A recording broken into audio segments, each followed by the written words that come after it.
I beg to remind senators that when the Senate rose, the question was that the Appropriation 2025-2026 bill be read a second time.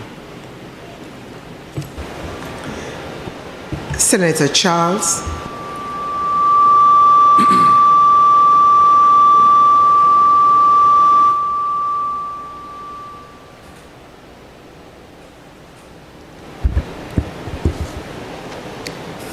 Madam President, I would also like to join you and my colleagues in congratulating our athletes out of the Caribbean Games for their superb performances, both on land and in the water. I note also that as compared to the past, most of our athletes seem to come from very small communities which do not have a very strong tradition of athletic competition. So we hope that this continues and that we build a very strong cohort of athletes for the future. Madam President, in introducing my submission on the Appropriations Bill, I'm reminded of a fable that we used as children, the Robin Hood story, where there was this famous outlaw who stole from the rich to give to the poor.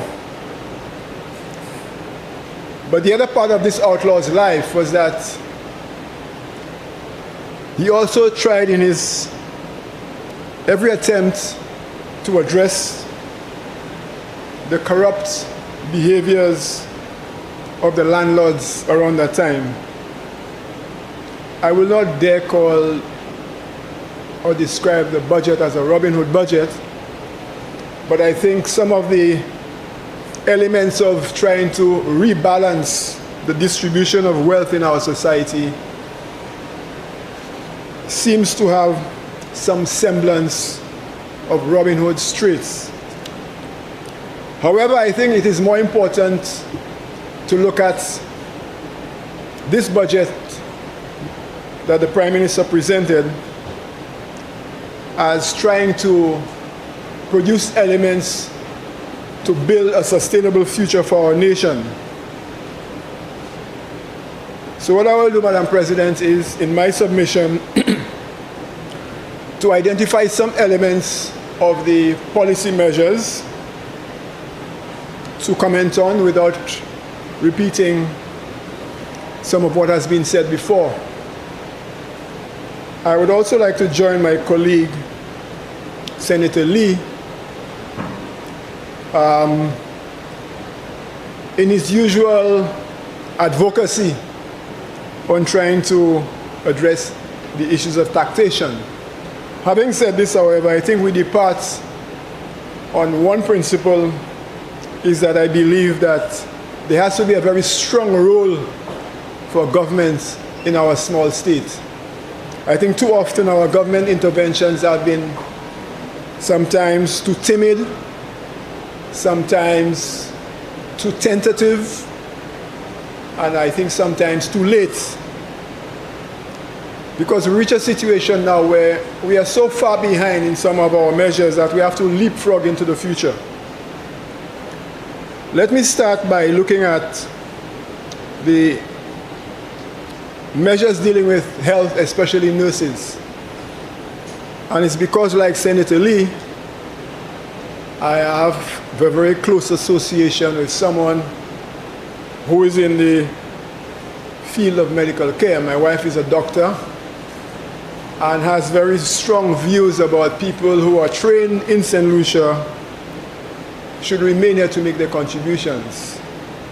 I think I fully support the initiatives to provide financial assistance to nurses, especially as they move on in the advanced stages of their training.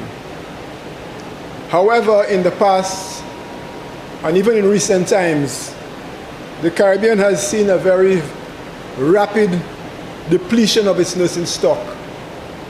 To North America and also to Europe. These nurses have been trained at a tremendous cost to our country. And for some reason, I do think we have a very determined effort to cause them to remain here after this investment. We speak a lot about investing in our people, investing in our countries and so forth, but I think governments has to ensure that the dividends from that investment benefits our people. I remember as a young man going to St. Mary's College, you recall there were some of us who got scholarships to go overseas, and my parents insisted, you must come back to St. Lucia. But some others didn't come back. In fact, quite a few island scholars went away and never came back. The argument is that, okay, you're given the choice at that time to go wherever you want to study because of your brilliance. You've done so well. You're rewarded for your brilliance. Not forgetting the fact that the country has educated you. Going to University of the West Indies, you are also reminded that is the government paid the economic cost of every student at the University of the West Indies. And in fact, if at that time governor did not underwrite your economic costs, then you had to pay it yourself. Then you realize the true cost of education. I think these sort of stories tell us that when we invest in our people in education, we must ensure that they give back. So I think it's an obligation on the government, and I put it to the leader of government business, that whatever measures are being put in place to support education, there must be comparative measures to ensure that the recipients of these financial awards give back.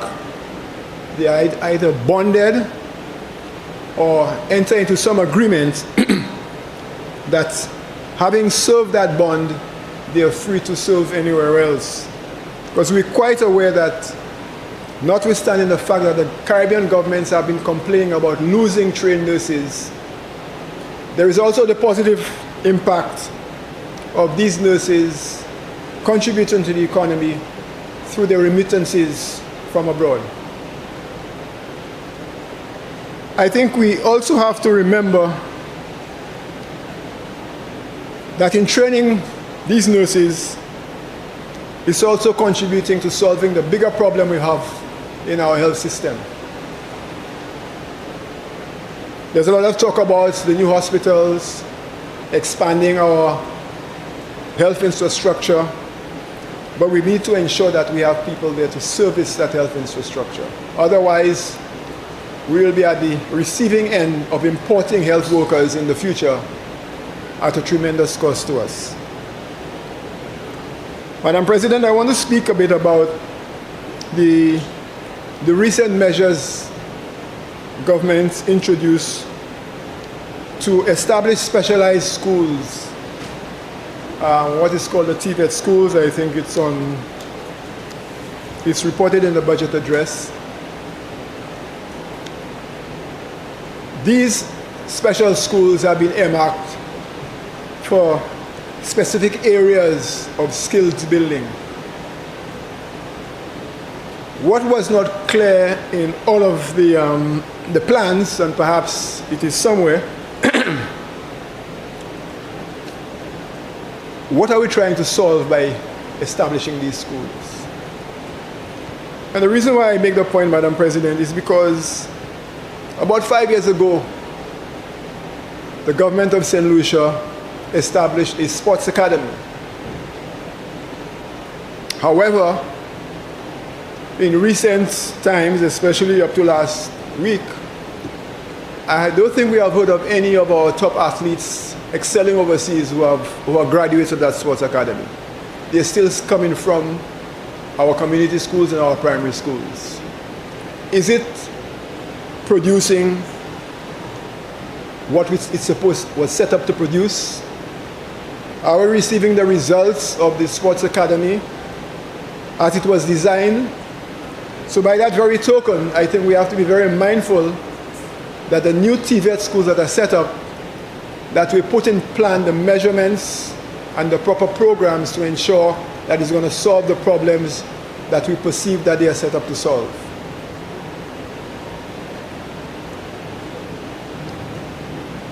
Madam President, I also want to speak briefly on the arts and arts infrastructure and the arts in general. I welcome the establishment of, well, the plans to establish the Ramaphosa Performing Arts Center, and also with the establishment of the new frontier in Beaufort, that I think there is also a plan for a performing space somewhere in the Beaufort town. But there are many other communities that need performing space. And it's important to establish performance infrastructure all around the island, because this will not only facilitate the growth of the performing arts, but it will also reduce on the expenditure now whenever we have public cultural events. I'm sure the leader of government business, being in the Ministry of Culture, is quite aware of the tremendous expenditure when we have a public cultural event.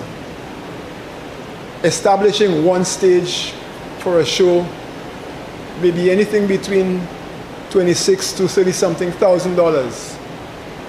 And what happens if it rains and the show doesn't take place? This is a sunk cost. If you were to have a lot of these communities having some of their performing spaces established, then you have already met that cost, and the money spent on these temporary spaces could actually go to other elements of building the arts. But there are many other cultural heroes that we have to remember in establishing these centers.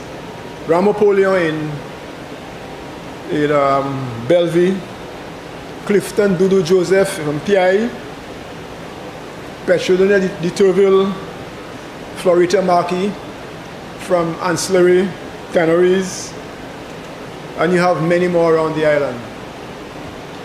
Establishing a performance space in the name of a deceased icon does a number of things. It also educates people about the legacy of that individual. Because after they are gone, people tend to forget them.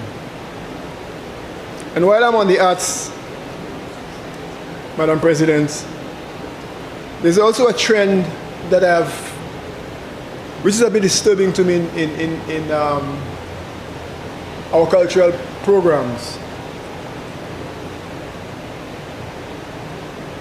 Performances in the creating arts are becoming very expensive now. To set up an event is in the vicinity of $100 and something thousand, especially something like a Junior Creole event in a community. A significant portion of this goes to infrastructure. However, there's a new trend which has, I don't know when it started, but it's become almost cemented now in our events. There's a trend where at every event you create what is called a VIP section. Now, mind you, I welcome invitations to these events myself, because this is hospitality. But VIP sections at these public events have some undesired consequences. Public cultural events are supposed to equalize us. We're supposed to be there, like Sparrow would say, Carnival is supposed to equalize you. But when you have Carnival, for instance, and you have VIP sections in Carnival, and now you don't only have VIP, you have VIP, VVIP, and you have triple V's IP as well. So it begins to separate our people even more, creating further gaps when we should try to be getting together as a population, especially in a cultural event. It's not a political event, it's a cultural event where you know, your common cause for being there is to enjoy the culture. So I think in going forward in terms of our cultural programs and so forth, it is something that the Ministry of Culture has to pay particular attention to. I have had conversations with the minister, and he's quite aware of our views on this. And only recently, we had a consultation looking to review Moi Heritage Creole and Junior Creole. And this was one of the sore points that we discussed at this consultation. Madam President, I want to move to the idea of the use of ICT and information technology. And I want to refer to the budget presentation where the Prime Minister spoke a lot about upgrading of our IT infrastructure. He spoke also about the improvements in DigiGov, the expansion of GINet. I'm sure everybody knows what GINet, Government Internet Network Services. What is underlying all of this is the need for us to modernize our services and to ensure that we reduce the cost of services, make it accessible to as many people as possible. So if you have to apply for a driver's license, which I normally do, I don't go to the Ministry of Transportation anymore. I do it from my home. And I just receive a text saying that the card is ready. I pick up my card. The same thing for registering your vehicle. But there's one thing that we have to be always conscious of, is the need for that we have a robust internet network that is reliable. Just a few days ago, I was experiencing some problems with my internet service. And my service provider said there was some island-wide problem with the networks. My quality of service was buffering. In fact, some ATMs had gone down. Now, if you have to ensure that you have reliable service, you must ensure you have a robust broadband network. Countries are more advanced than us, such as New Zealand, the Philippines, Malaysia. Governments have been involved in investing in these infrastructure to ensure that you have minimum broadband standards for every citizen. It shouldn't be left solely to the whims and fancies of the service provider, but the government has to set minimum standards. Because the IT sector is supposed to be the platform on which we're going to grow in the future. I don't know if some of you remember what your service offering is. Some people might be getting 5 gigs, some people might be getting 20 megabytes, some people might be getting 40 megabits, etc. But not all of these levels of service guarantees you the level of connectivity and the reliability to ensure you have a seamless experience in accessing a government service. So I think going forward is not simply about establishing the infrastructure, but also ensuring that you have a solid, what we call a solid backbone, which is either the fiber network or whether it is a wireless network that you establish. The issue of food security, Madam President. We speak a lot about reducing the food import bill. That can be done by growing more food.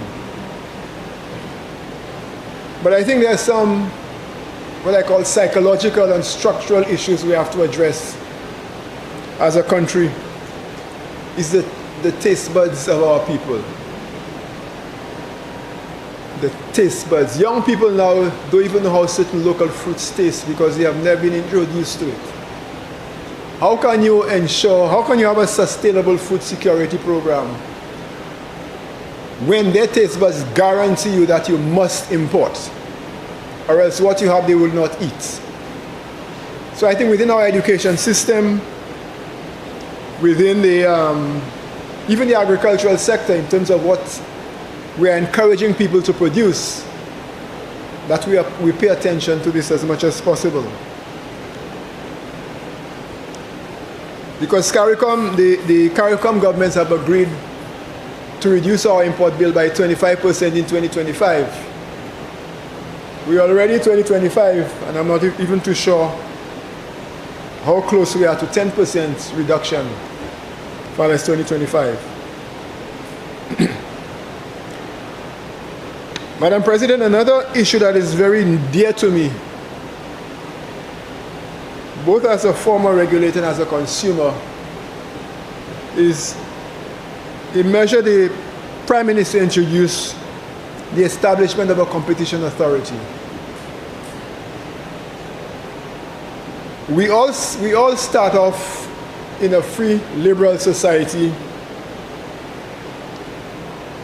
hoping that there will be competition. If I go back when the telecom sector was liberalized in about 2000, we had as many as 4 service providers. We're down to 2. Look at the retail sector. There is a certain element of monopolization and even oligopoly in the retail sector. And it's very easy for monopolization to creep back into our economic sector. This setting up of a national competition authority is not new. As far back as 2009, the European Development Fund provided a tremendous amount of resources to set up a competition authority. To my knowledge, all the work was done. We were near the point of rolling out an OECS competition authority, and then suddenly we heard nothing about it afterwards. After spending millions of dollars of European funds on that. So the work is already there.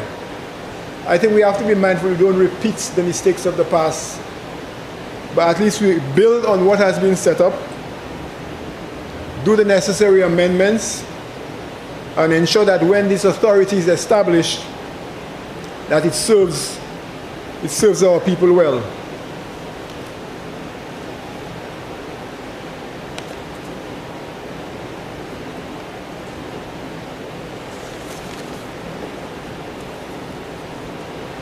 The other point I want to refer to, Madam President, is on infrastructure.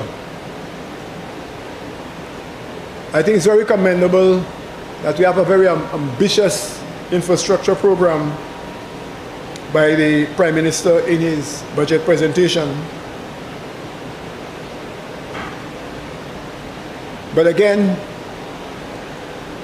there has to be more detailed information to us on infrastructure, which is not just bridges and roads. I really welcome the idea of the aggressive programs on infrastructure related to both health and education as well. But at a community level, you still have people complaining about the quality of infrastructure in their communities. We need to be mindful, not paying only attention to the macro issues, but the micro issues are particularly important for us in our communities as well.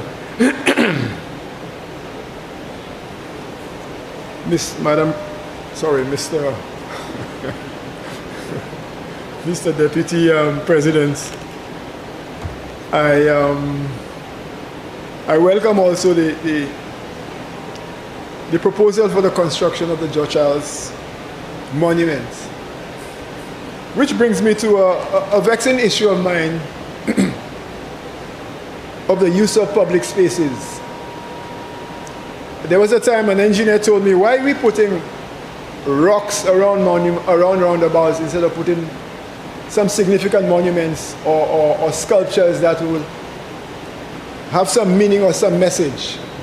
And I'm hoping that with the construction and erection of the George Charles Monument, we don't know where it will be erected as yet, that this will spur a national program for that aspect of the creative arts to be spread around the island.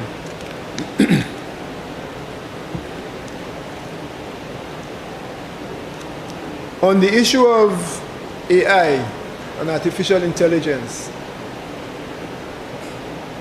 Mr. Deputy President, I think we have to start at home. Those of us recently been on training as parliamentarians were exposed to the benefits of AI in Parliament.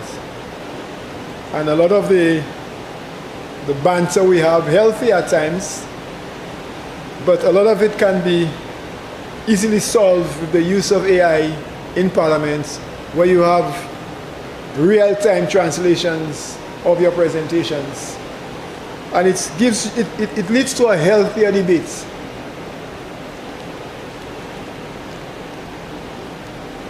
I just need to speak on two other issues.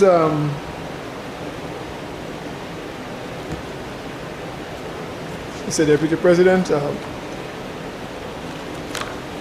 just flipping through my notes here.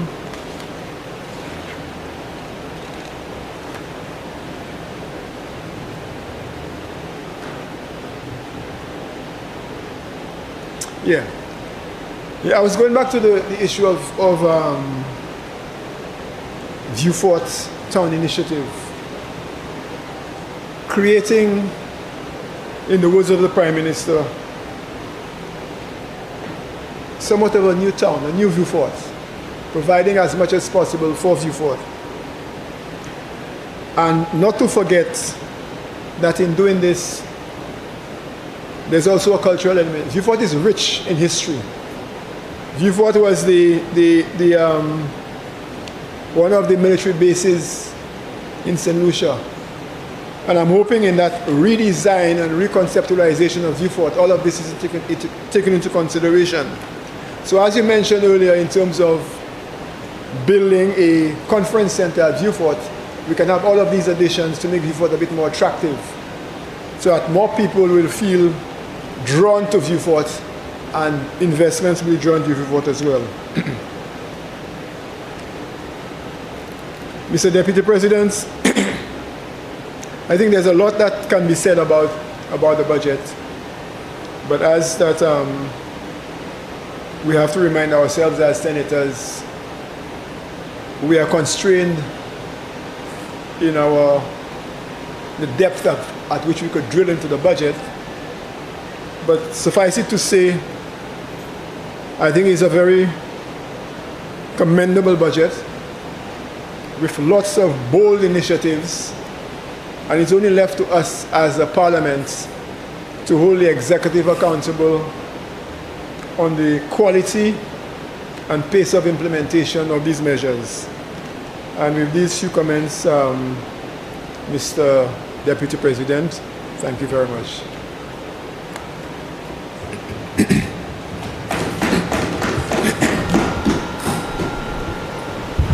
Senator Antoine.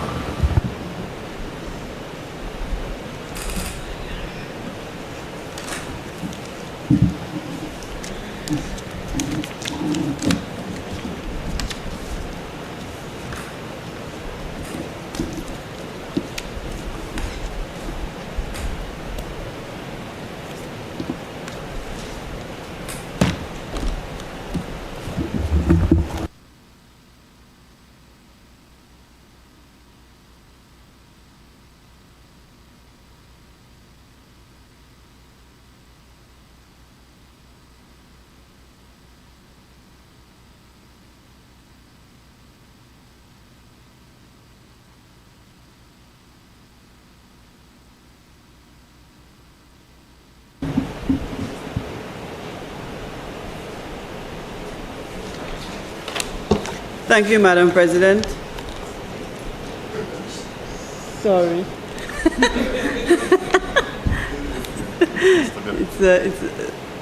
Thank you, Mr. Deputy President. I rise to extend full support to the appropriation bill for the fiscal year 2025-2026. Before I proceed, allow me leave to join my colleagues in congratulating the athletes for their splendid performance at the Carifta Games. And let me single out the splendid performance of J.D. Manuel from Labrie, and to highlight our unsung hero, who has been her mentor and her coach, Miss Denise Herman, teacher of the Choiseul Secondary School. Allow me to express condolences to the family of Miss Laura Francis, former principal of the Canridge Primary School and former acting education officer of District 8, as well as the family of Mrs. Judith Hippolyte of Durban Saltibus. Mr. President, this budget outlines a clear and strategic roadmap for national development, fiscal responsibility, and social progress. I wish to commend Prime Minister Honorable Philip J. Pierre and the Cabinet of Ministers for such foresight and the commitment to economic resilience, job creation, improved infrastructure, healthcare enhancement, and education reform. Mr. President, the prioritization of social programs, the investment in youth and entrepreneurship demonstrates the clear vision of this government for a more inclusive and prosperous St. Lucia. Mr. President, at a time when global and regional economies face uncertainty, the budget presented by the Honorable Prime Minister reflects prudent financial planning, innovation, and a deep understanding of the challenges facing our people. Indeed, this is a government that puts people first. Mr. President, the focus on sustainable growth, climate resilience, and digital transformation ensures that St. Lucia remains on a path of long-term development. Mr. President, Prime Minister Philip J. Pierre reminds us in his budget that this budget is not an end in itself, but a tool to help improve the lives of the people of the country. Mr. President, as Parliamentary Secretary in the Ministry of Education, Sustainable Development, Innovation, Science and Technology, allow me to highlight the visible results of the last fiscal year and real achievements.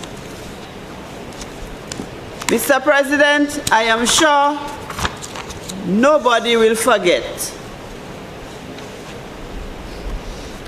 and everybody knows by now, that education is close to the heart of our Prime Minister. And he has held us high on his palm in an unprecedented way, and given support to the education sector. Just a reminder, back-to-school assistance to parents, payment of CXC. We have given scholarships to hundreds of students. We have paid facility fees for all students in St. Lucia. We provide assistance called the Unipass to students who are studying and who are facing financial difficulties.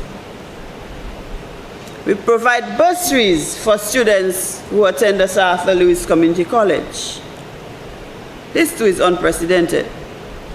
We have increased on the teacher material support.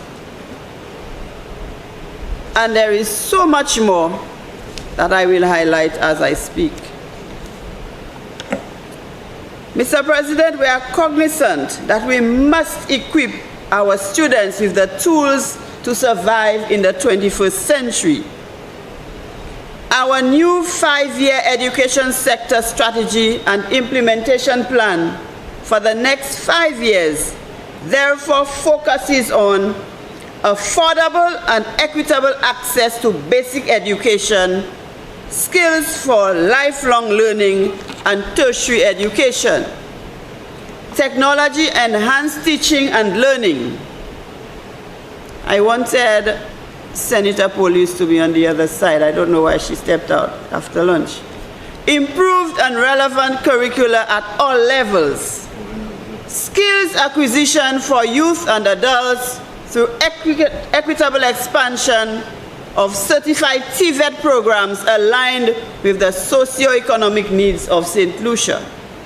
Strengthening of leadership for better efficiency and support to schools. Mr. President, school security was one of our priorities during the last academic year. The unprecedented budgetary allocation of $1.4 million allowed the Ministry of Education to make sufficient improvements, guided by the recommendations of a 2023 security audit. Mr. President, we are data-driven. We make decisions based on analysis and interpretation of collected data. We don't wake up one morning or take a ride on a helicopter to decide what to do tomorrow. We make decisions that are grounded in facts and in the best interests of students and staff of our schools. Mr. President, while there were major interventions at 8 schools highlighted by the audit, a total of 20 schools benefited from increased security in areas such as debushing, enhanced perimeter lighting and fencing. Advanced security systems such as surveillance cameras, alarms and alarm systems were installed. Additional security personnel were deployed. For this fiscal year, an additional 20 schools will benefit from enhanced security improvements. ICT in education, laptops. Mr. President, as you've heard before, this government has distributed at least 7,000 laptops. This is a fact. To students since we assumed office. At the beginning of the next academic year, more than 2,000 new Form 1 students will receive new laptops. Mr. President, this is a more sensible and affordable investment than the substandard e-books that parents had to pay fees for. It is an eyesore at the Ministry of Education because we could not just take them and dump them. But the parents and the students have returned them. There are no parts for them. They are not working. They were cheap. And so we had to store them in boxes so that we can dispose of them later. This program was implemented by the former administration. And it attracted a US $100 license fee per child per annum. The savings are now repurposed in areas such as TVET and first-generation scholarships.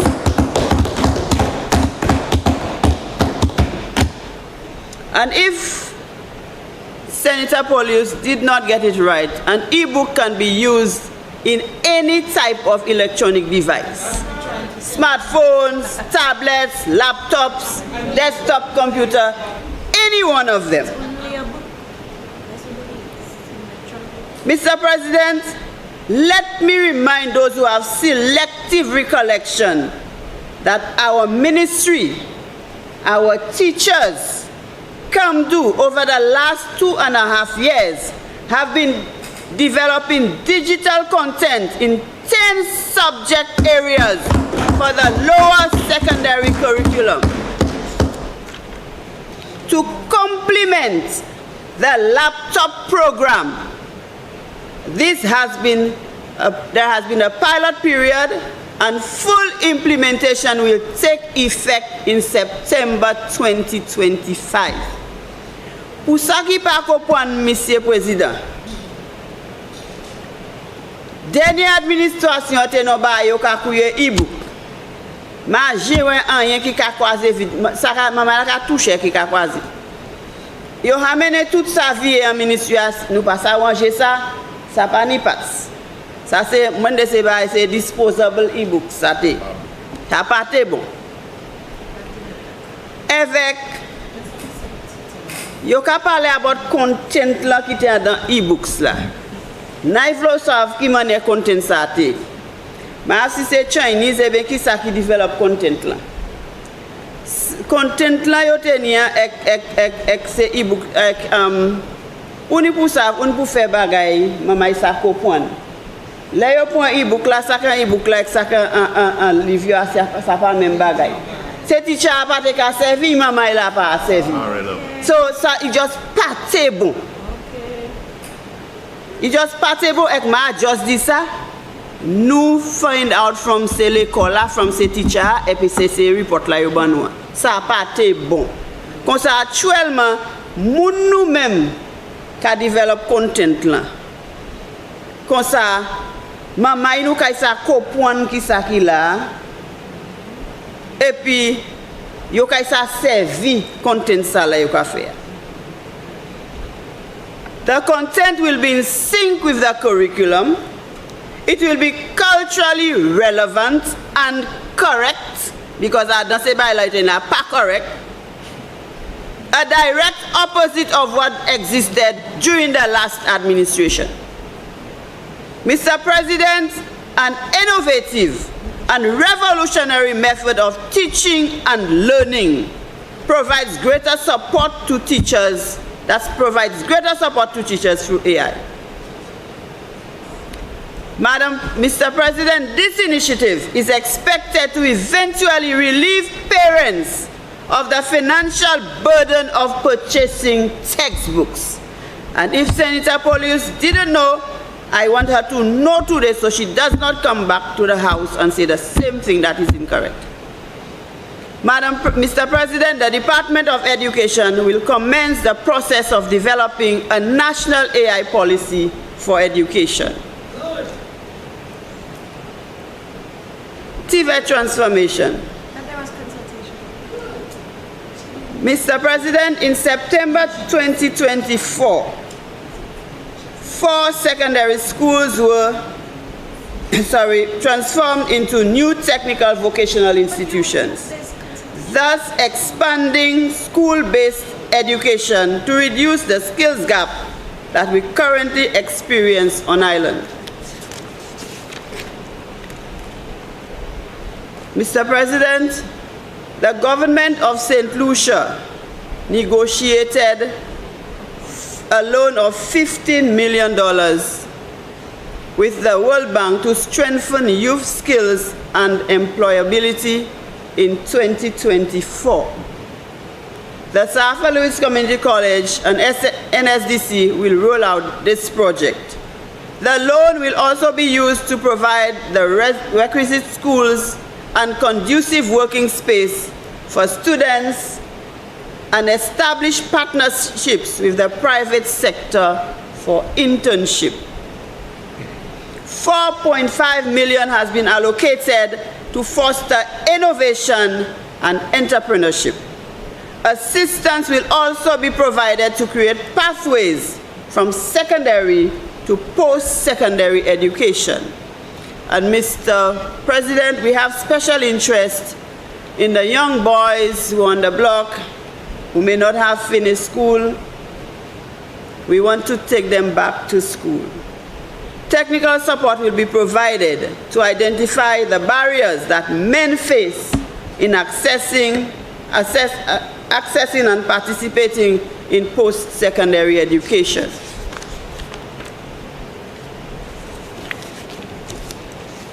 Mr. President, in August 2024, the government provided a one-time grant, $2,500, to 105 preschools to support the procurement of educational supplies.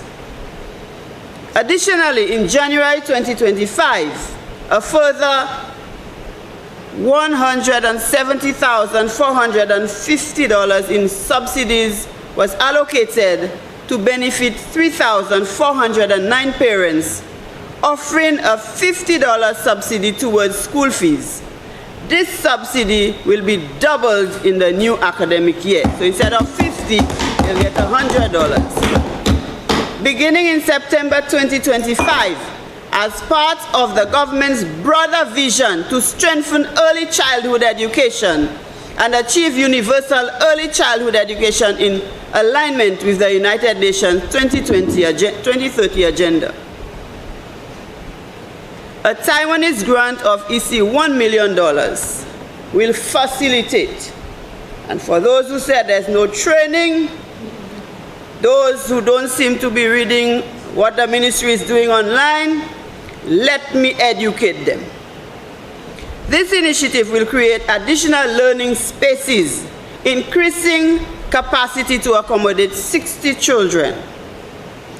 Training program on the infusion of ICT in SEN pedagogy for early childhood educators.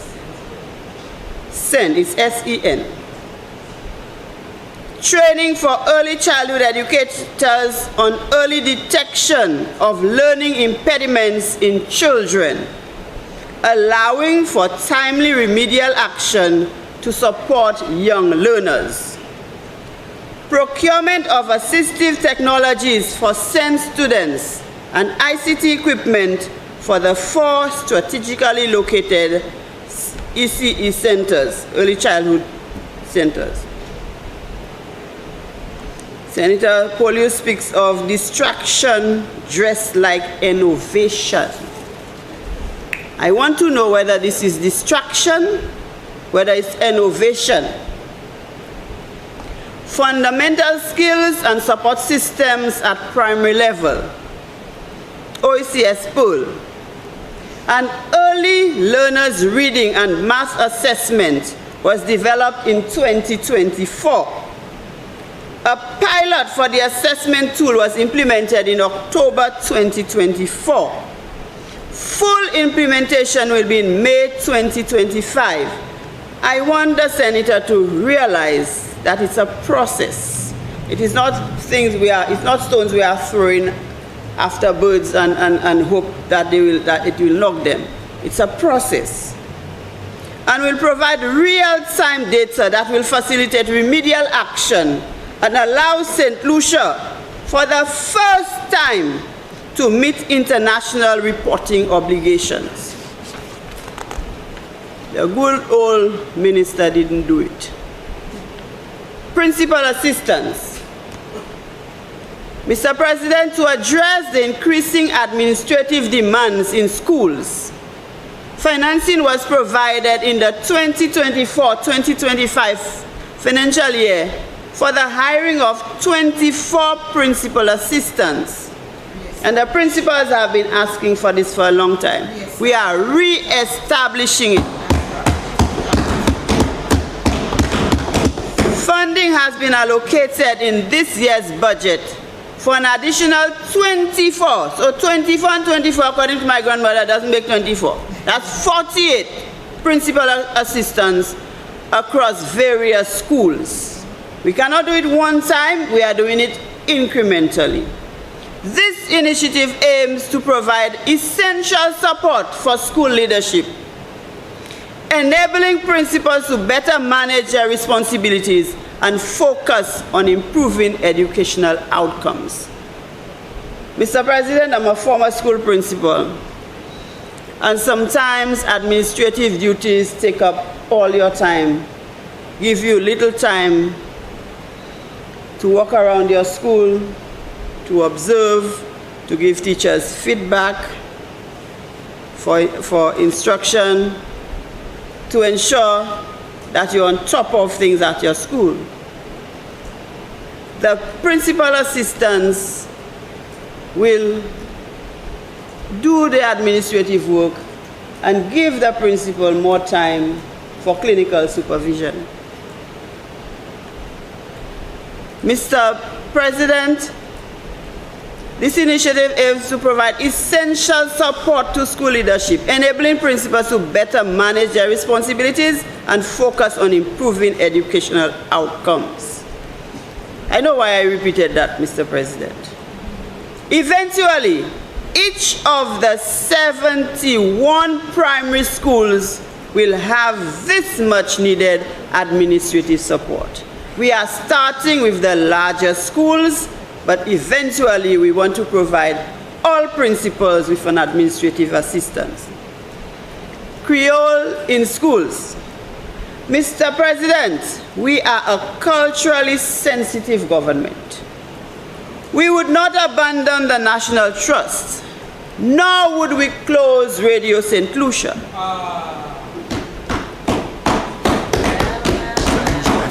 We embrace the Creole language, even if some people would look at people who speak Creole as people who are uneducated. But we know better in the 21st century. A pilot program introducing Creole or Creole in schools commenced in September 2024, with content developed by teachers and local cultural experts.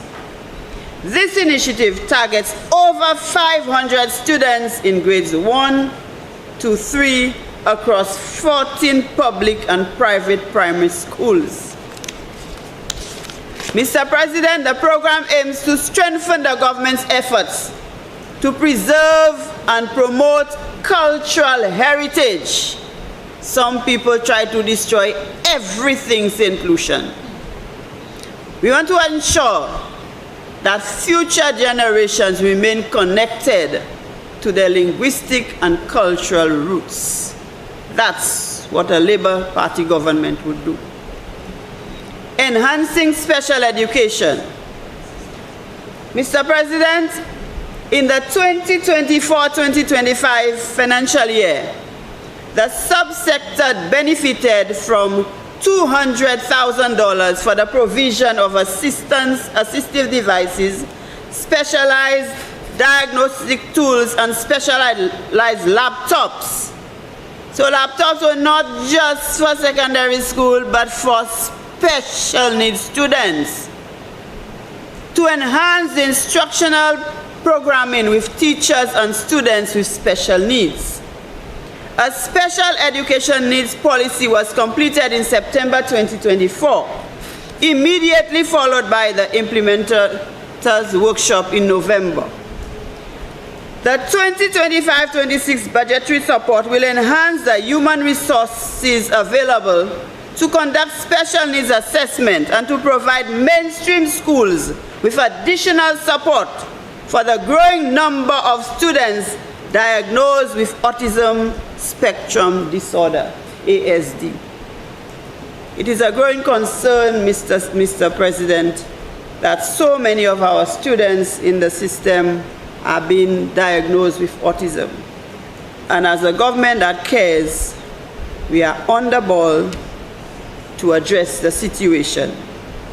Between 2019 and 2024, 320 children from St. Lucia were diagnosed with autism.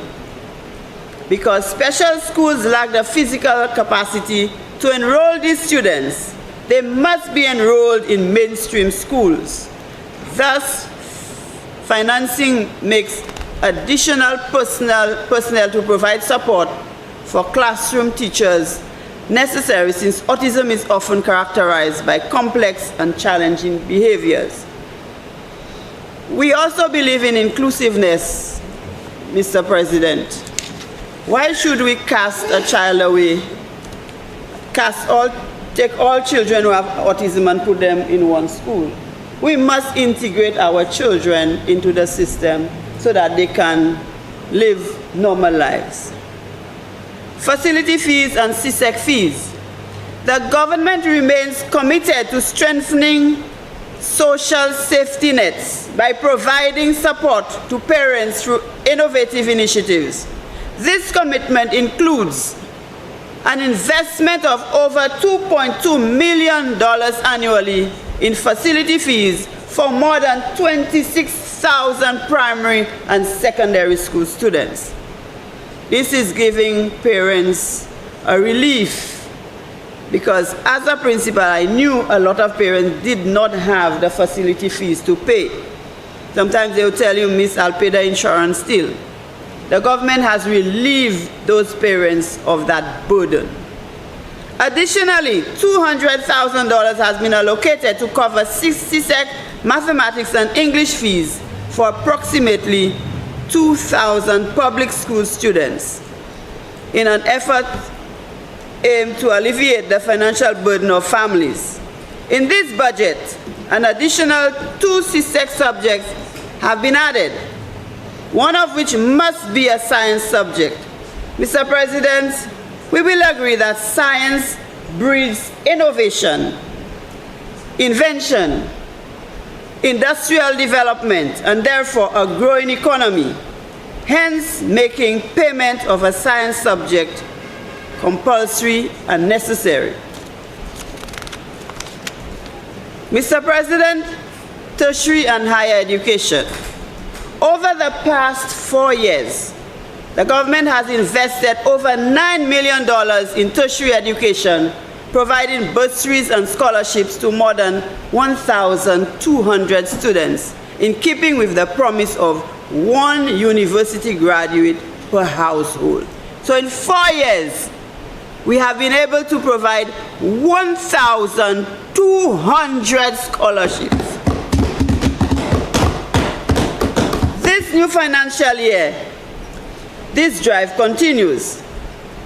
50 full scholarships with Monroe College, first generation, 17 full and partial scholarships with Monroe College, 29 scholarships with the Taiwanese government, 30 scholarships with the Cuban government, over 10 scholarships with the Hungarian and Moroccan governments, 120 bursaries to Sir Arthur Lewis Community College students, stipends to students pursuing the nursing program at Sir Arthur Lewis Community College, economic costs and tuition to hundreds of students pursuing UWI, both landed and global campuses, other scholarships to the Commonwealth, OAS, and other developmental partners.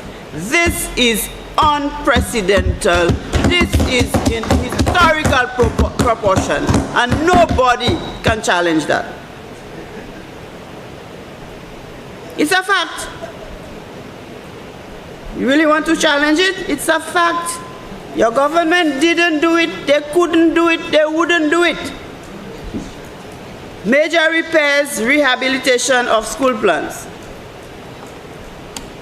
In 2024, the 2024 fiscal year, over $14 million was committed to enhancing and upgrading education infrastructure. The long-awaiting reconstruction of 4 facilities, Plainview Combined, Pero Combined, the TVET School of Sustainable Agriculture, and Enchupo Secondary School, have commenced and is scheduled for completion in the 2025-2026 financial year. While the government acknowledges that an overall budget of $48 million is required for major upgrades and rehabilitation, this year we commit $12.6 million to this initiative. We are a poor developing nation. We wish we had all the resources to do all what we wanted, but we do what the country can afford. The 2025-2026 budget will prioritize critical improvements in health and safety, including upgrades to perimeter lighting, fencing, electrical systems, major roof repairs, and plumbing and sewer infrastructure. These investments underscore the government's dedication to creating a secure, modern, and well-equipped learning environment that supports academic excellence and student well-being. Mr. President, I wish to thank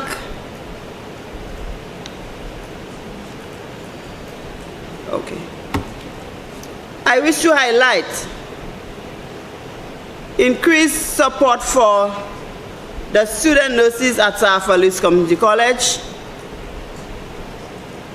August salaries for temporary teachers, and Senator Tousse told you that I was a principal and I knew the pain of the teachers who had to go to school, had to return to work in September, and they didn't have a salary to enjoy their vacation in August.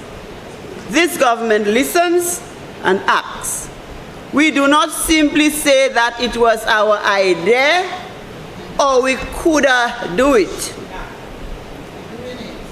Increase in teacher material allowance.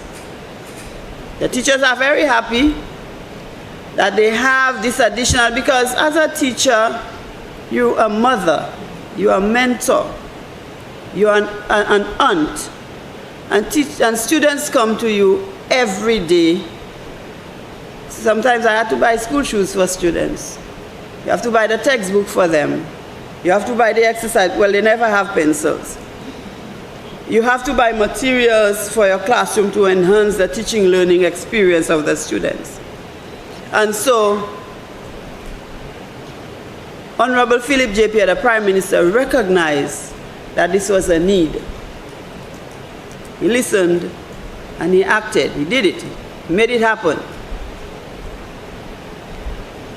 Mr. President, I move to climate change. St. Lucia is committed to implementation of the 2030 Agenda for Sustainable Development and the Antigua and Barbuda Agenda for Small Island Developing States. We pledge to building climate-resilient homes and schools. St. Lucia has taken a deliberate step to build climate resilience and reduce its level of greenhouse emission while building the island's adaptive capacity. We have put a ban on the importation of single-use plastic. We have enacted a Climate Change Act. We are exploring geothermal energy and enhanced development of wind and solar energy with battery storage. Soon, an electricity bill will be enacted. We can speak to a National Energy Policy 2022-2030, the National Adaptation Plan 2018-2028,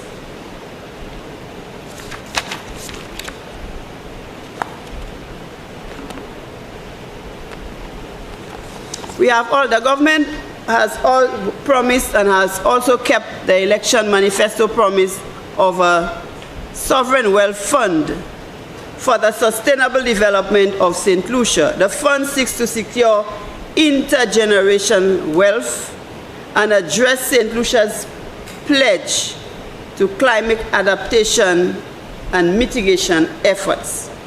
So this fund is supposed to assist us if we have a natural disaster, because sometimes foreign governments, they pledge to assist and the help is difficult to come or it takes time to come. So within this time, we are able to assist ourselves. Mr. President, I want to thank, as a resident of Choiseul, I want to thank the government for a number of initiatives in Choiseul. The completion of the Choiseul fishing port.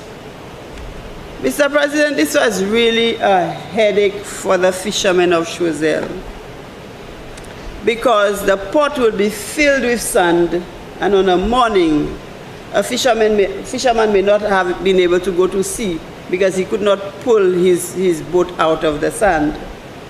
And the same would happen on his return if he eventually went to sea. But the fishing port has been redesigned, much to the relief of the fishermen of Choiseul. I am certain that the residents of Gayabois and Grace Road would welcome the news from the budget that the road will be constructed. These roads are in a terrible situation. The former government did not pay any attention to these roads, and sometimes when I hear my parliamentary representative speaking about the roads, I wonder where he was while the government was in power. Mr. President, on the 2nd of May, there will be jazz in Choiseul for the very first time. Senator Mr. President, Antoine, you have 5 minutes. no problem. Mr. President, there has been the reintroduction of New Year's Day Square in Choiseul. And many young people have benefited from the youth economy and MSME loan grant projects. This is welcoming, as those young people who had dreams have started their small businesses, and they are doing very well. Mr. President, many young people from Choiseul have also received scholarships and bursaries, educational assistance, so that they can improve themselves.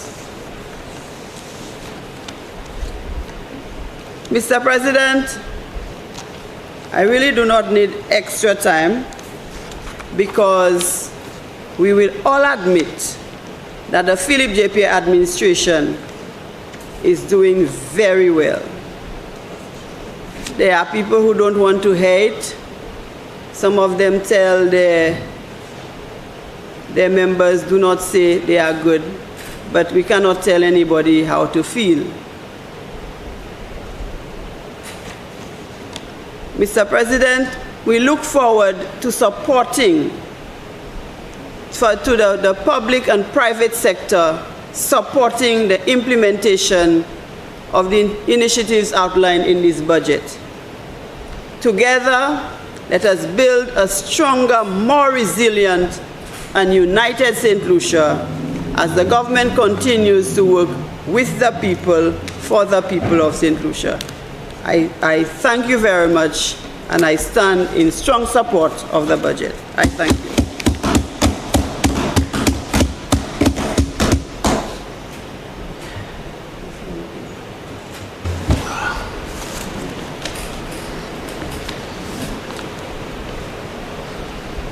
Senator Stanislas.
Thank you, Mr. President. Mr. President, like colleagues before me, let me take this opportunity to congratulate the athletes who have performed so well at the Carifta Games in Trinidad and Tobago. And it is my fervent hope, Mr. President, that the government will make a lot better use of the Sufra Mini Stadium, the track there, to bring out the talent and the skills of many of our young people throughout the length and breadth of St. Lucia, Mr. President. Mr. President,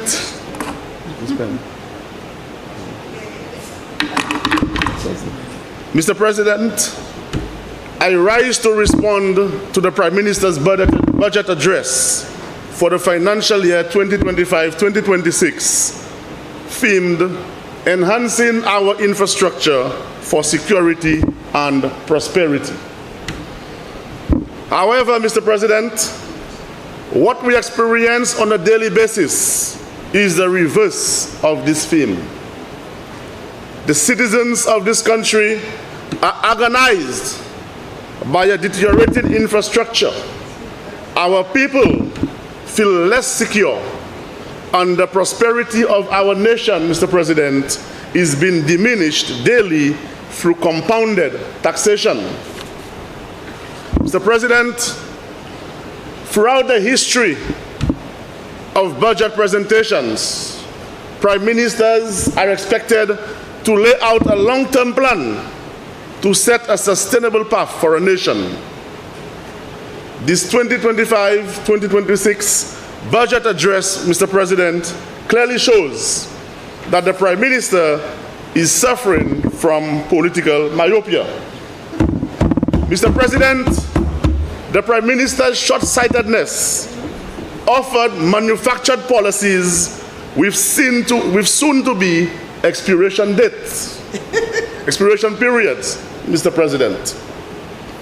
When you listen to the promises made to the citizens of this country, if you didn't know better, Mr. President, you would be convinced that life ends in St. Lucia on July 1st, 2026.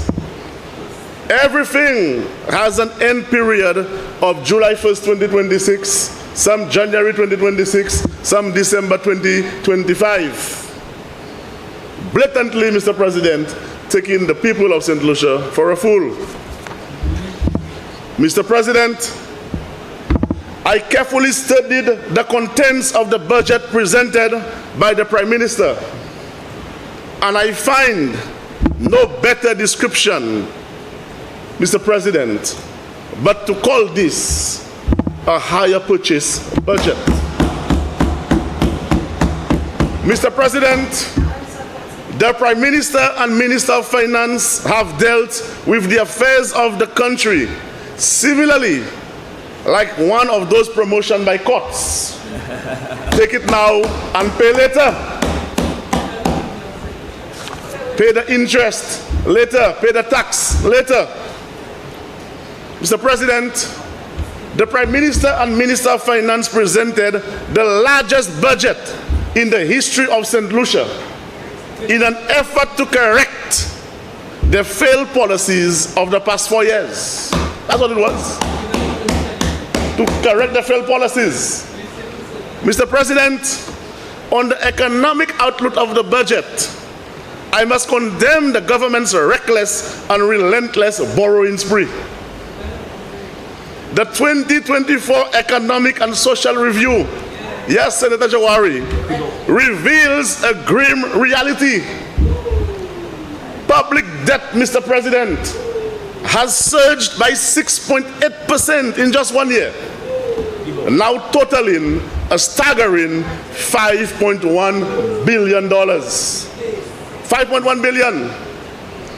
This is not just a number on a page, Mr. President. It is a crushing burden threatening the future of St. Lucia and every citizen who calls this island home.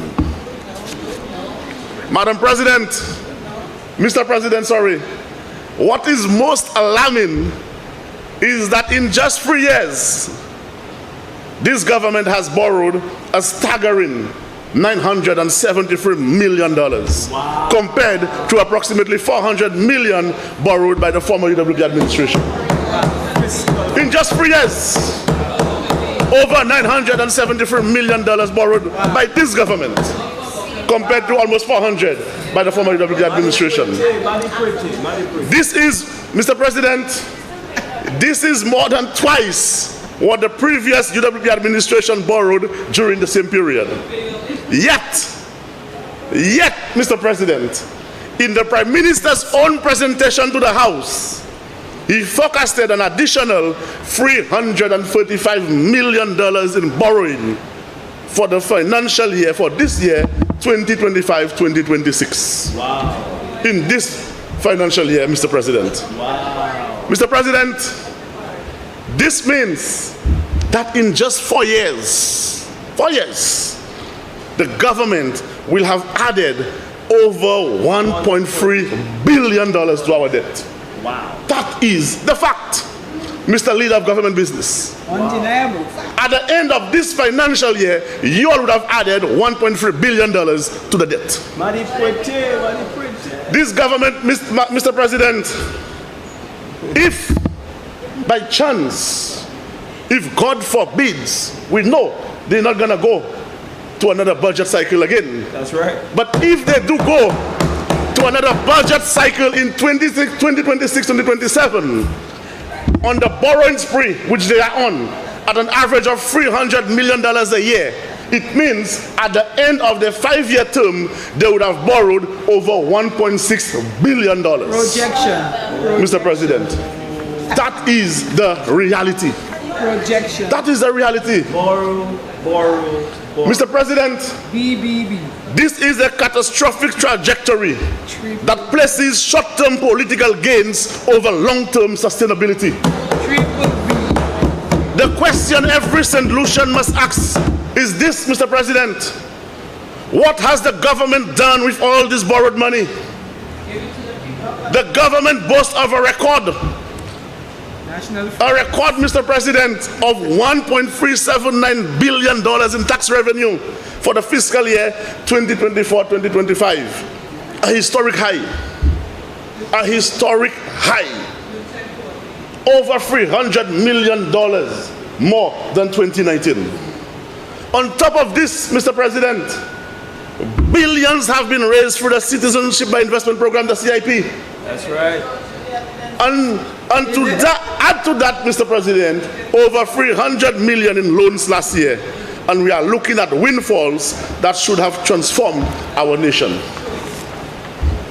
Mr. President. Senator Ferdinand. Thank you, Mr. Deputy President. I do rise on a point of order. The Senator Herod has just made a very strong statement that is incorrect. In fact, earlier this morning, and I'll tell you what the statement is, and it's misleading to this Honorable Senate. He just stated that the government has raised over $1 billion in CIP revenue. Earlier this morning, I actually, in my presentation, provided the figures as we had done that came from official government records that indicated how many citizenships we sold, and that the government has in no way raised what he has suggested. So I think he has just misled the House and should not be allowed to state that the government has raised over $1 billion in CIP revenue. That statement is incorrect. Thank you. Senator Stanislaus, yes, please. Mr. President? You'll either correct the figure, because I believe he did state the official figures this morning. So you either question the official figure, if that's the case, you put it in such terms. But the government have issued over 5,000 files to Galaxy. Over 5,000 files at $200,000 a file. Senator Ferdinand. Mr. Deputy President, once again, this information. Just now, what are you rising on? I'm rising on what he just said. He has doubled down on a misleading statement with another one. You on a point of order or point of elucidation? On a point of order, Mr. Deputy, thank you. He has just doubled down on a second. This is a second misleading statement on top of the first one, to say that the government has issued the number of files he mentioned. And I also gave the figures this morning for the files that were issued. So this is a second statement, and he has not even corrected the first one. So, Mr. Deputy, I think he should be so guided. Thank you. Mr. President, the day will come when the people will know the truth. And that day is coming very, very soon.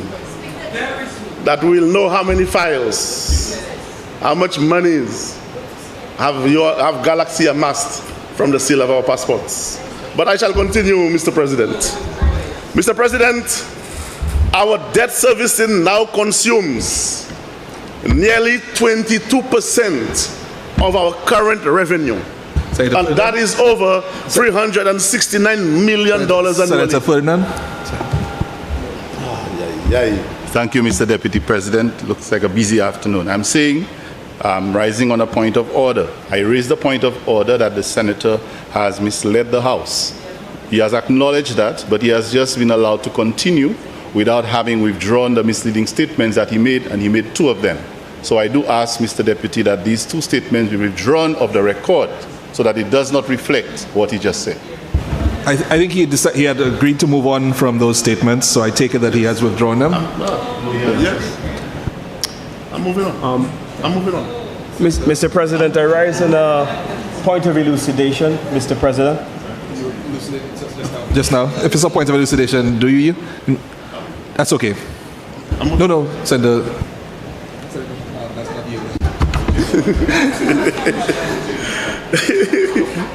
Mr. President, our debt servicing now, I repeat, our debt servicing now consumes nearly 22% of our current revenue, which is over $369 million annually. Translating, Mr. President, to more than $30 million every month, or nearly $1 million every single day. That is what St. Lucians have to be paid as a result of the borrowings of this government. This is money, Mr. President, drained from essential services like education, healthcare, infrastructure, and social welfare services that ordinary St. Lucians desperately need. The government's so-called debt management strategy, Mr. President, shifting from short-term to longer-term instruments, does nothing to reduce the overall debt or its risk. Mr. President, interest payments have risen by nearly 9%, driven largely by foreign debt interest costs, even as global rates have generally fallen.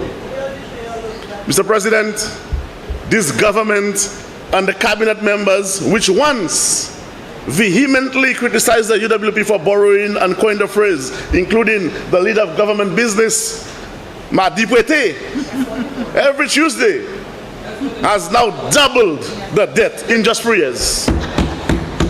The same people who were shouting Madipwete, in 3 years, they have doubled the debt. This is not responsible governance, Mr. President. It is a betrayal of the trust placed in them by the people, because they promised to do better, but they have done worse. Yeah. Our economy, Mr. President, remains fragile and vulnerable to hurricanes, global downturns, and now the crushing weight of debt piled on the people's purse by this inept government. Mr. President, the IMF projects growth slowing to just 1.5% in the medium term.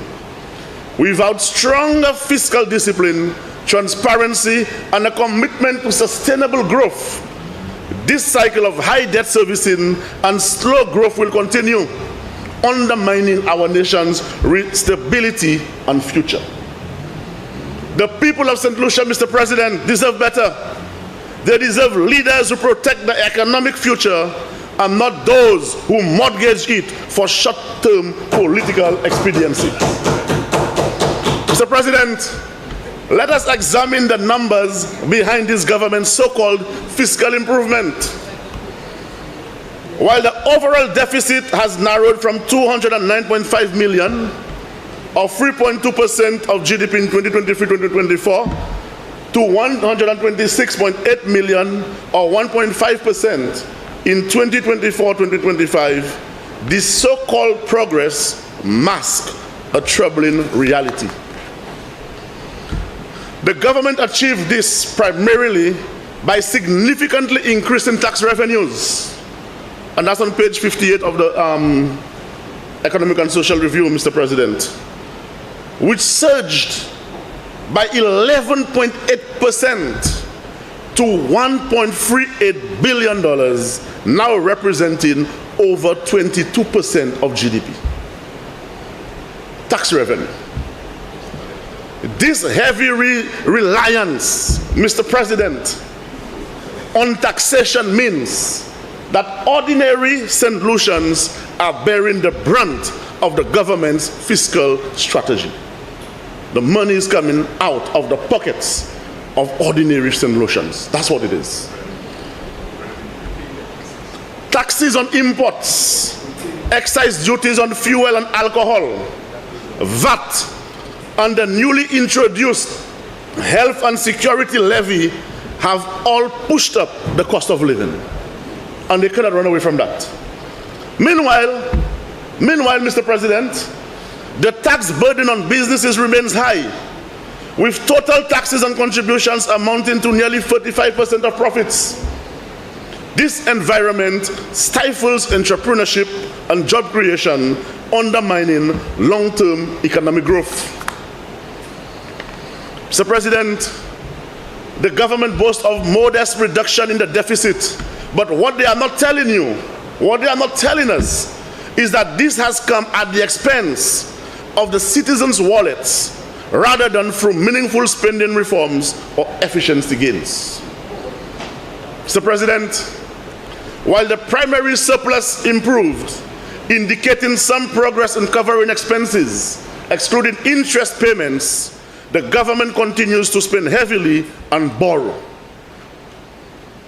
The increase in wages and cost of living adjustments for public servants, alongside rising tax refunds, reflect a government caught between spending commitments and revenue pressures. Instead of easing the tax burden, Mr. President, or investing in growth-enhancing policies, this administration relies on taxing an already stretched population. So the answer of the day for them is tax, tax, tax the people. That's all they do. The result is a regressive tax system that disproportionately affects low and middle income households, further widening inequality. Mr. President, it is imperative that the government balances its books without overburdening its citizens, fosters economic growth through innovation and investment, and prioritizes the welfare and prosperity of all St. Lucians, not simply the expansion of government revenue through higher taxes. Mr. President, I seek your indulgence as I refer you to page 65 of the budget address, the appropriation bill, under the heading Policy Proposals.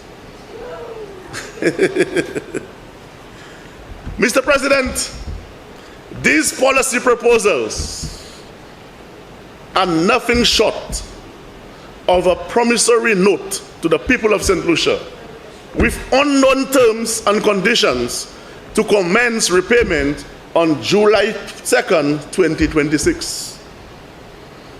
We must not lose sight, Mr. President, that this manifesto budget presented by the leader of government business this morning has a shelf life until July 1st, 2026.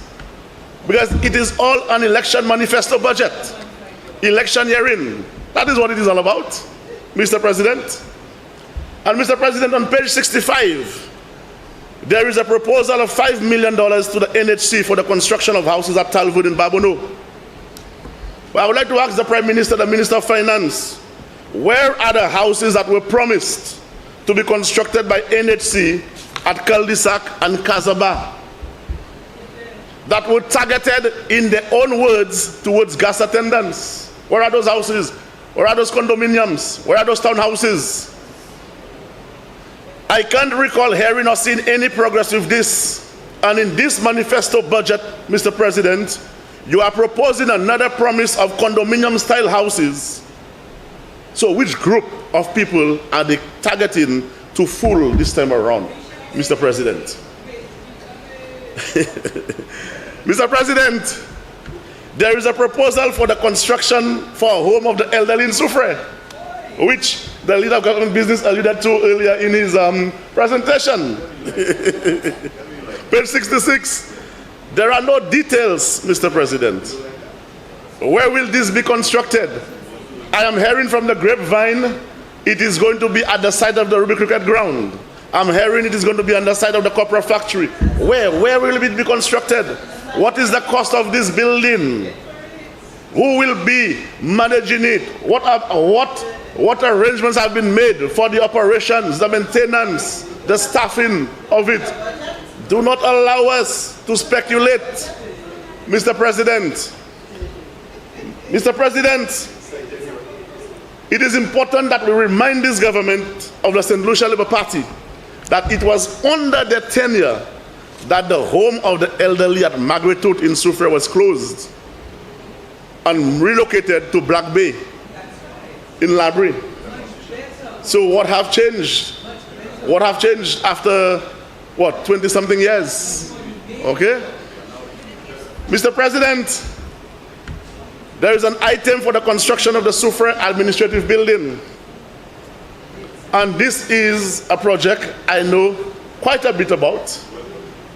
Yes, I welcome it, Mr. President, this initiative, because this plan was conceptualized by myself when I was parliamentary representative for Soufrière Fonsancha, the administrative building. Okay? And this building, Mr. President, was supposed to house all local government offices. We were supposed to decentralize government services, so passport, driver's licenses, birth certificates, marriage certificate, all the key essential services in one building, Mr. President. And with the number of offices that would have been set up in this building, the loan would have been repaid very quickly because the amount of monies that the tenants would have been able to pay towards it.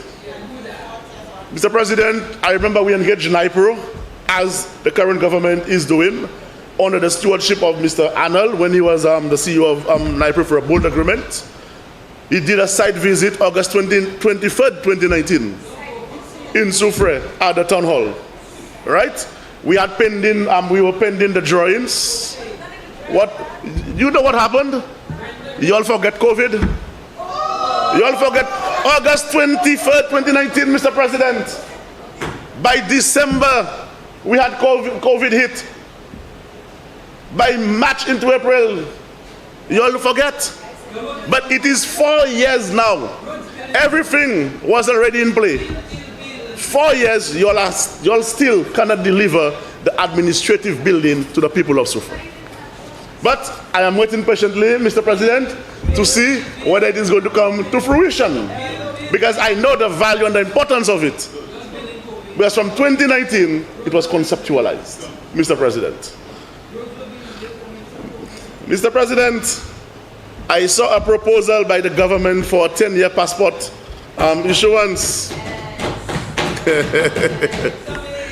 But Mr. President, of course I love that. Mr. President, I can recall very clearly that this was one of the resolutions at the just completed convention of the United Workers' Party.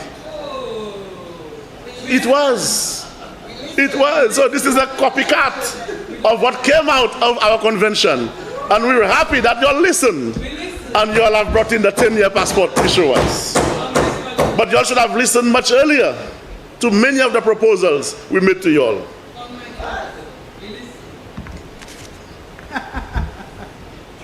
Mr. President, out of curiosity, is the Prime Minister proposing this to pull wool over the people's eyes for the hundreds of thousands of unaccounted state funds and passports which have been issued through the CIP? When will we get the report on the many passports which have been sold under the CIP program? When? Be careful. We want the report. Mr. Speaker,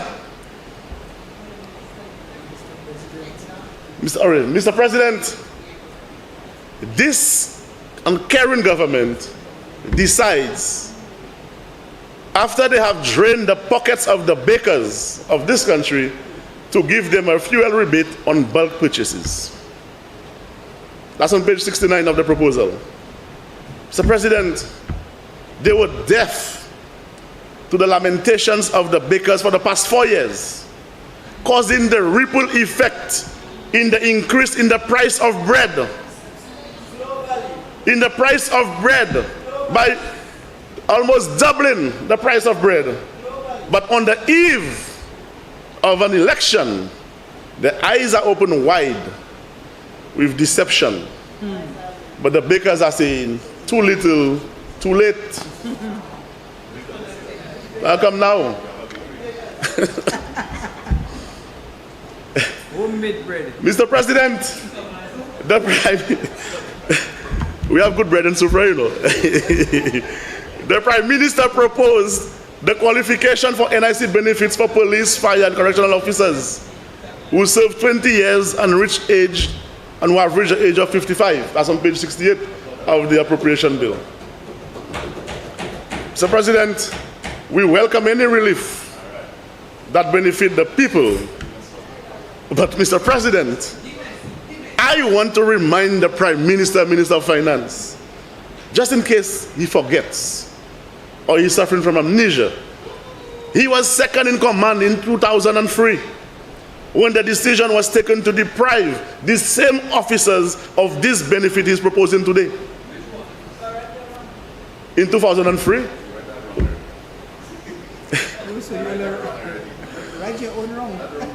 If this decision wasn't taken back then, these officers would have been benefiting from 2 years ago.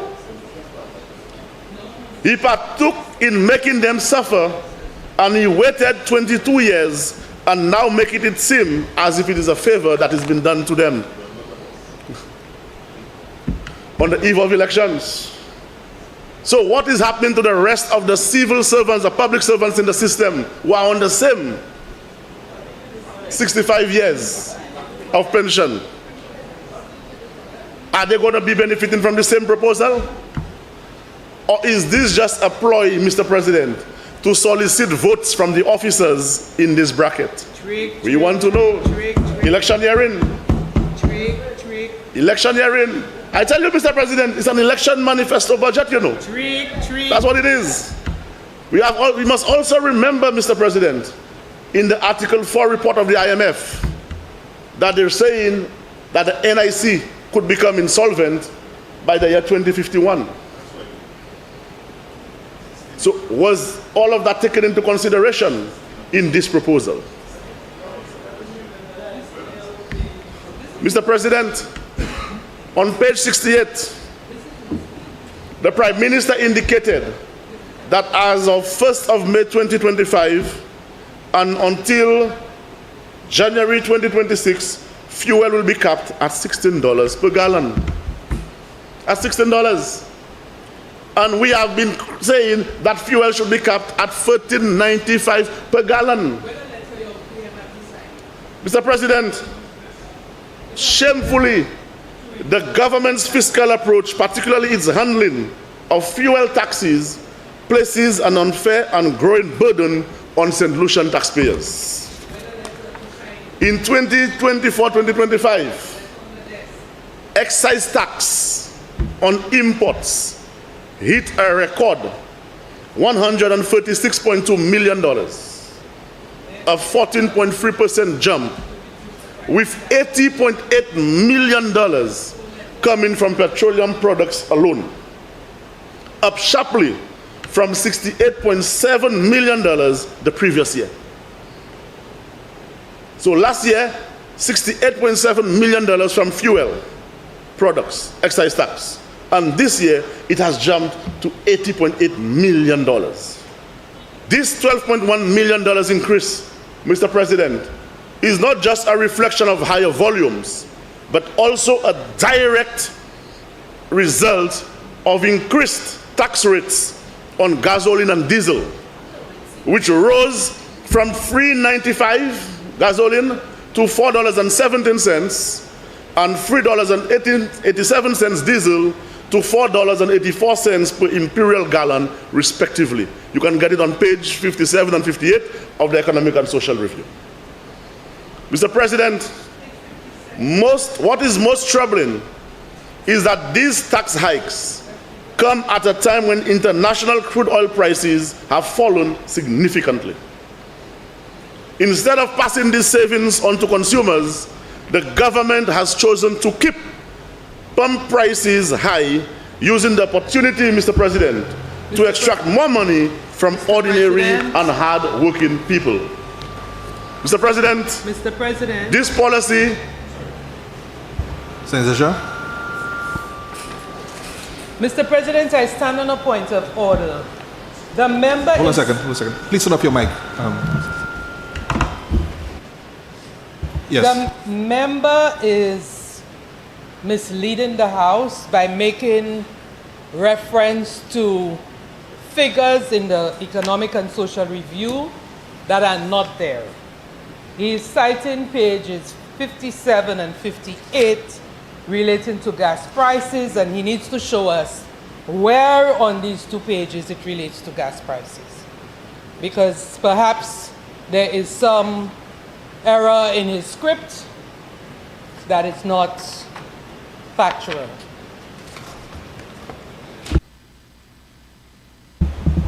My apologies, Mr. President, it's page 59, the top of page 59. Thank you. Page 58, going on to page 59. Mr. President, this policy is regressive and hits the most vulnerable the hardest.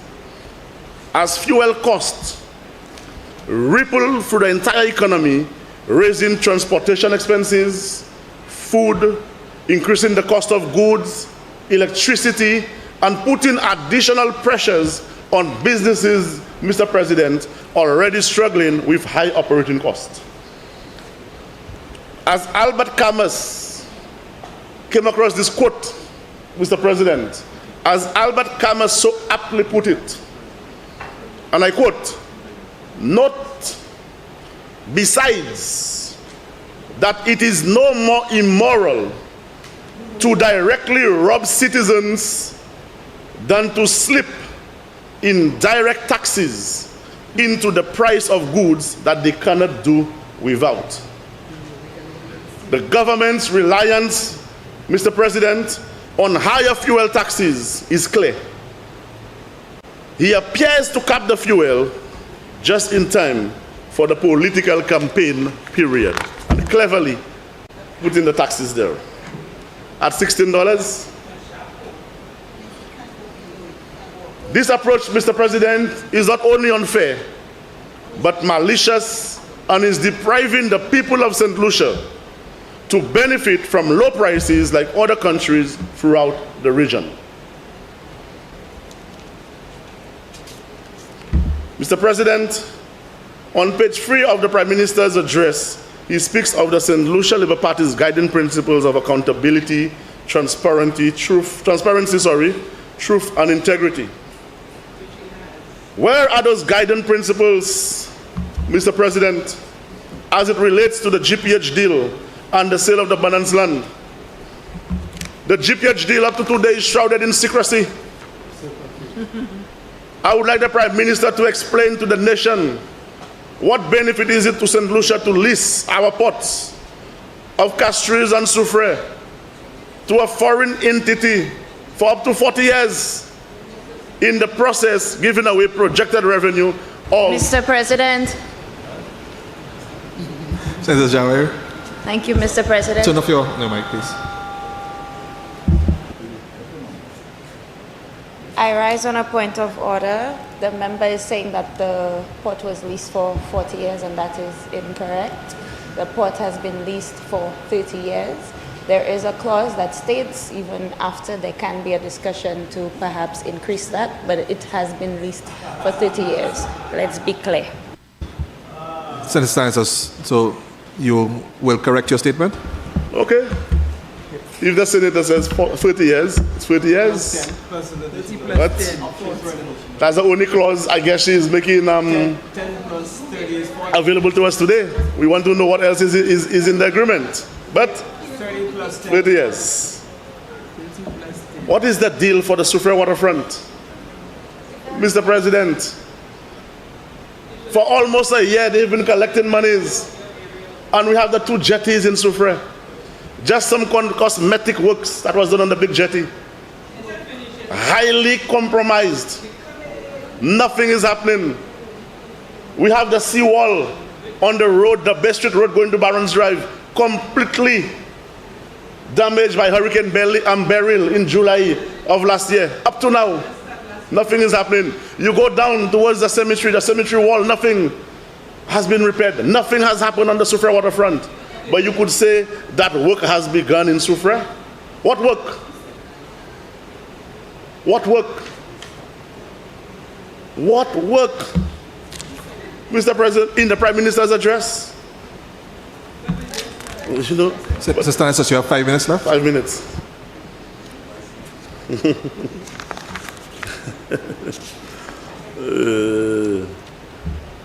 What about the Prime Minister's integrity, Mr. President, to come forth and inform St. Lucians of the change of location for the construction of the halls of justice? This change was made public on a talk show.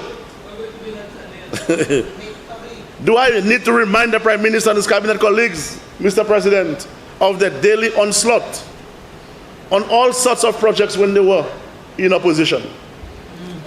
But today,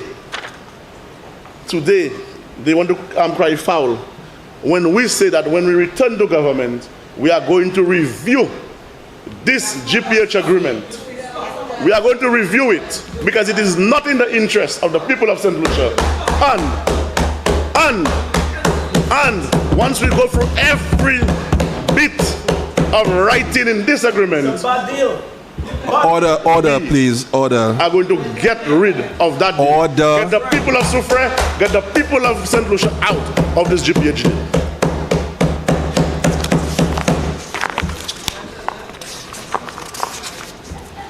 Mr. President, we have witnessed, in closing, Mr. President, we have witnessed a cunningly crafted budget to manipulate the people. This government is now coming bearing gifts with expiry dates all around the island to protect the victory and to hold on to the helms of power in this country. What will happen if they win? I can only imagine, Mr. President, is taxation, and more taxation on the backs of the people to pay back this borrow and sorrow budget, which was presented by the leader of government business. Mr. President, the people of this country must never forget that this SLP administration made you, the people, suffer for 4 years with bad roads, and even the MP for Vieux-Fort South, who is a member of the party, cried out for attention.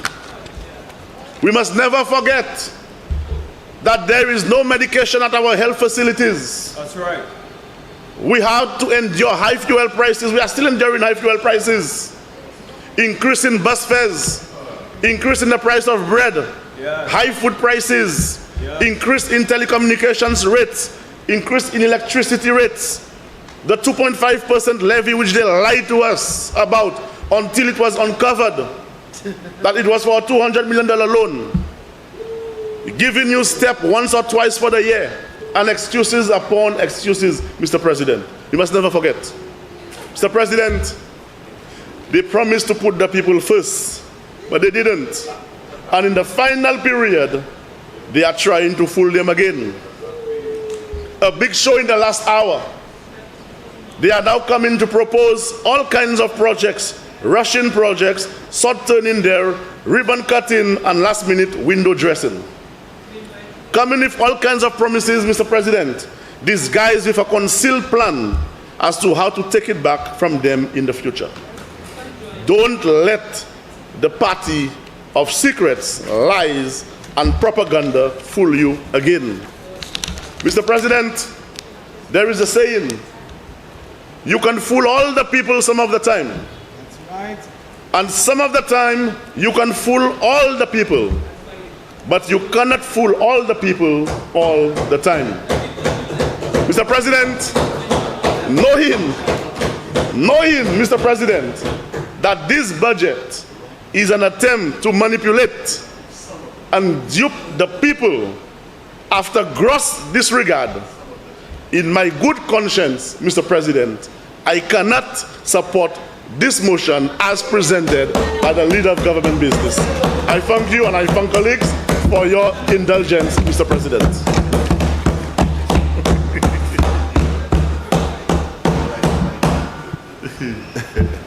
Honorable Leader of Government Business.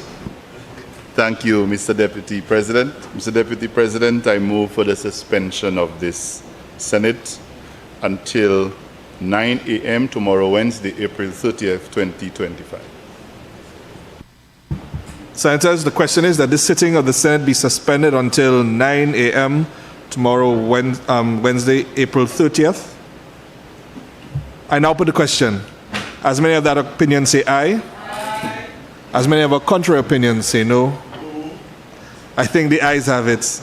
The ayes have it. Sitting suspended.